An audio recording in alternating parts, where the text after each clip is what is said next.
আজ আমরা বাংলাদেশের রাজনীতির এক গুরুত্বপূর্ণ অধ্যায় নিয়ে আলোচনা করব।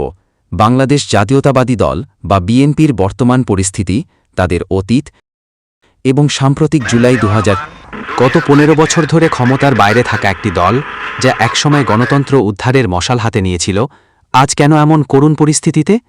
তারা কি টিকে থাকবে, নাকি ইতিহাসের পাতায় বিলীন হয়ে যাবে? আপনারা জানেন, বিএনপি প্রতিষ্ঠিত হয়েছিল একদলীয় শাসন বাকশালের পতন এবং গণতন্ত্রের স্বাধীনতার প্রতিশ্রুতি নিয়ে। সেই দলের কাছ থেকে মানুষের প্রত্যাশা ছিল অনেক, কিন্তু আজ সেই দলটির এমন করুণ দশা কেন? কেন তারা জনগণের আস্থা অর্জন করতে পারছে না? প্রথমেই আসি, এই করুণ পরিস্থিতির জন্য কারা দায়ী? কিছু ইউটিউবার যারা বিএনপির অপকর্ম নিয়ে কথা বলেন, নাকি বিএনপির সেই সব নেতাকর্মী যারা সত্যিই অপকর্ম করেন? আমার স্পষ্ট উত্তর, দলীয় নেতাকর্মীদের অপকর্মই এর মূল কারণ। ইউটিউবাররা যা দেখান তা হয়তো ঘটনার একটি অংশ, কিন্তু মূল সমস্যা দলের গভীরে। যখন একজন নেতা বা কর্মী চাঁদাবাজি করে, যখন তারা নিজেদের স্বার্থে দলীয় কোন্দলে জড়িয়ে পড়ে, তখন দলের ভাবমূর্তি ক্ষুণ্ণ হয়। মানুষ তখন ভাবে, এই দল যদি ক্ষমতায় আসে তাহলে হয়তো একই পরিস্থিতি সৃষ্টি হবে। জুলুম চালাবে। দুঃখজনক হলেও সত্যি, বিএনপির নেতারা ইতোমধ্যেই জাতিকে সুন্দরভাবে জানিয়ে দিয়েছেন যে, আওয়ামী লীগ না থাকলেও আমরা তো আছি।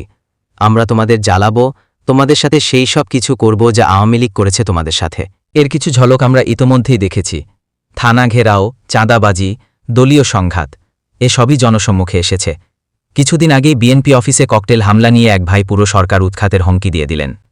এত সাহস তারা পায় কোথা থেকে? এখানেই আসে বড় প্রশ্ন। যদি আপনাদের এতই ক্ষমতা থাকে, এতই সাহস থাকে, তাহলে আওয়ামী লীগের গত 15 বছর আপনারা কি করছিলেন? আপনারা কি পরিকল্পনা করছিলেন কিভাবে আওয়ামী লীগকে সরানো যায়, আর তার বাস্তবায়ন করেছেন 2024 সালের জুলাই মাসে?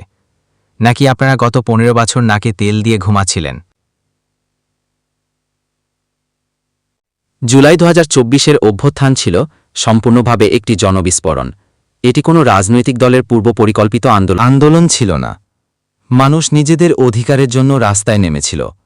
তারা চেয়েছিল মুক্তি, সুশাসন এবং নিজেদের ভোটাধিকার। তারা কি আপনাদের রাষ্ট্রীয় ক্ষমতায় আনার জন্য জীবন দিয়েছিল? প্রশ্নটা স্পষ্ট। মানুষ ভোট দিতে চায়, এটা তাদের অধিকার। কিন্তু বর্তমানে কি সেই পরিস্থিতি আছে? জুলাই মাসে সেই অভূতপূর্ব গণজাগরণেও বিএনপি একটি শক্তিশালী, কার্যকর ভূমিকা রাখতে পারেনি, যা হয়তো মানুষের প্রত্যাশা ছিল। অন্তর্বর্তীকালীন সরকার ও জনগণের ভরসা। বর্তমান অন্তর্বর্তীকালীন সরকার দ্বারা সংস্কার প্রক্রিয়া চলছে। তারা অনেক সময় নিচ্ছে এবং এতে রাষ্ট্রীয় সমস্যা বৃদ্ধি পাচ্ছে। আপনারা বলছেন ক্ষমতায় এলে সংস্কার করবেন, কিন্তু আপনাদের জনগণ ভরসা করবে কিভাবে? আপনারা যদি অনৈতিক কাজ না করতেন, তাহলে হয়তো জনগণ এই বিষয়ে ভাবতে পারত।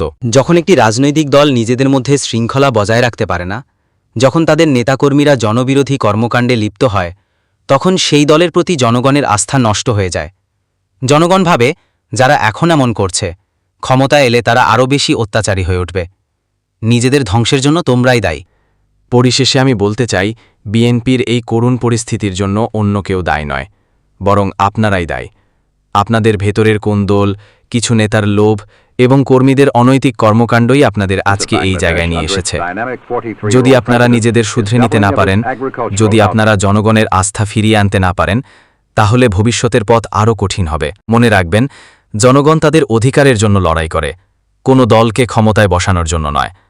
যেই দিন আপনারা জনগণের পাশে দাঁড়াতে পারবেন, সেদিনই আপনাদের নতুন সূর্য উঠবে।